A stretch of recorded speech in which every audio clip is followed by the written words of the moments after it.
നമസ്കാരം മൻമോഹൻ സാറേ. ഞാൻ ഡൊമിനിക് ബെഞ്ചമിൻ.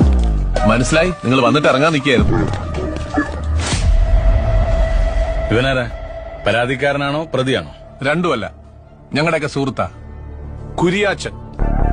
ഓ, ഇവനാണോ കുണിയാച്ചൻ?